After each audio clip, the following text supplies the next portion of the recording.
2001 when I first came to Channel News Asia, almost 14 years ago now. It's been a long journey. I was in Vancouver before that, came here, didn't know anyone, started work. It was great. It's been good to me so far, so I'm still here. I think I've been here longer than many Filipinos who are in Singapore right now. Lately, I mean, you know what? When I first came here, 2001, there were only, I think, 8 flights from Singapore to Manila back then, or maybe even less than 8. I think PAL had 3 and Singapore Airlines had 4. I can't do math, but yeah, 4 plus 3. Now there's like a flight almost every hour to somewhere to the Philippines, which is great because I can go back on weekends. I mean, things have changed so much. There were, I don't know how many Filipinos back then before that number has grown. It's great to see Filipinos anywhere in Singapore in any industry. That's one big change. I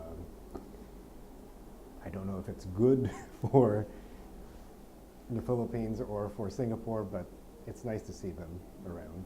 I was there in August. Yeah. You know, my friends used to joke that I was the ambassador of goodwill to Filipinos who are new in Singapore. But back then, we had a lot of the professional level Filipinos, like IT workers and all that. Now we have a lot more working in restaurants and all that. I try to be in contact with them. They find me on Facebook or Instagram or Twitter. So I try to be as good as I can. If they ask for advice, I give them good advice on what to do.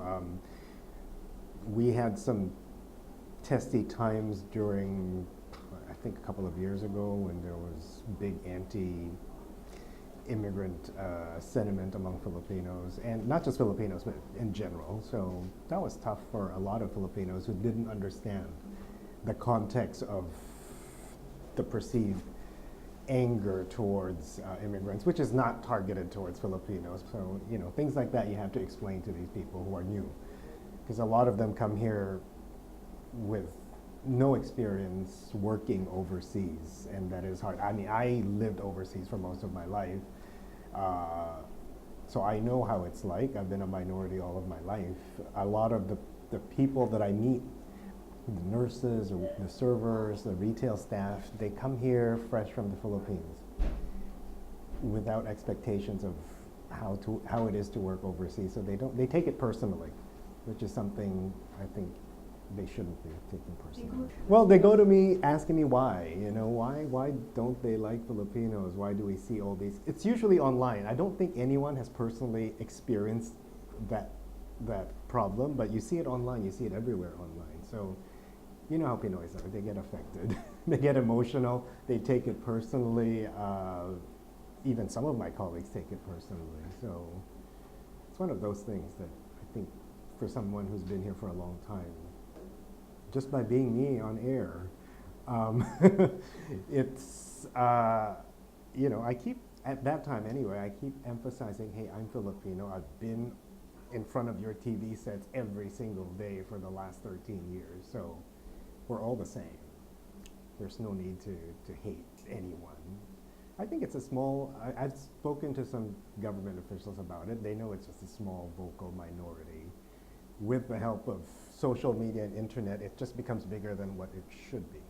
I wasn't here during his first visit, so now I'm going to be here. So it's good because we need a person to sell the country, especially after what happened last year during the devastation.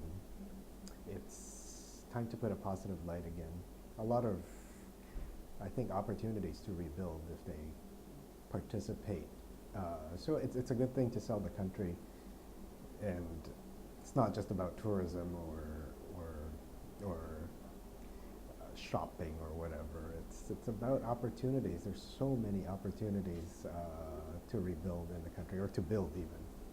I think we're on the right track with cleaning up the system. It's about time. But I personally think that they should go back into the Constitution, the 1987 Constitution, and just have a look because it's outdated. It's really outdated. And it needs change to cope with how the world is moving today. It's a globalized economy. I think we need to take part in that because we'd be left behind if we don't. It doesn't mean that whoever opens it up for change wants a term extension, which is what a lot of Filipinos are afraid of. But I think it's about time to open it up. 1986, 87, when it was drafted, the world was a different place. 2013 now. It's about time.